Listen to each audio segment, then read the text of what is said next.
Highlight Gujarat News. પશ્ચિમ એશિયાના સંકટમાં એક એટલો મોટો વળાંક આવી રહ્યો છે જે હવે આ યુદ્ધને વિશ્વયુદ્ધમાં પલટાવી નાખવા સક્ષમ છે.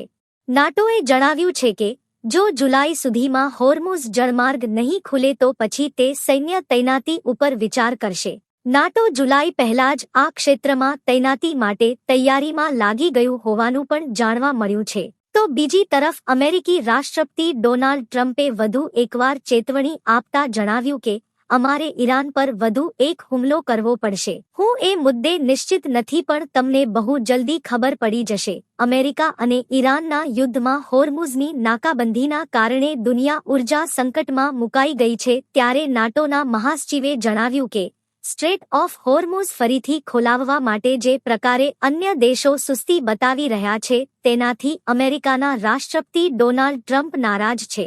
આ સપ્તાહમાં તેમણે ઘણીવાર ટ્રમ્પ સાથે વાત કરી હતી. ટ્રમ્પ ઈચ્છે છે કે અમેરિકાના સહયોગી દેશો આ જળમાર્ગને સુરક્ષિત બનાવવા માટે સક્રિય ભૂમિકા નિભાવે. રૂટે કહ્યું હતું કે ટ્રમ્પના દબાણની અસર હવે વર્તાવા લાગી છે. આંતરરાષ્ટ્રીય સમુદાય આ વૈશ્વિક સંકટના સમાધાન માટે વધુ જવાબદારી ઉઠાવવા માટે તૈયાર હોય તેવું લાગી રહ્યું છે.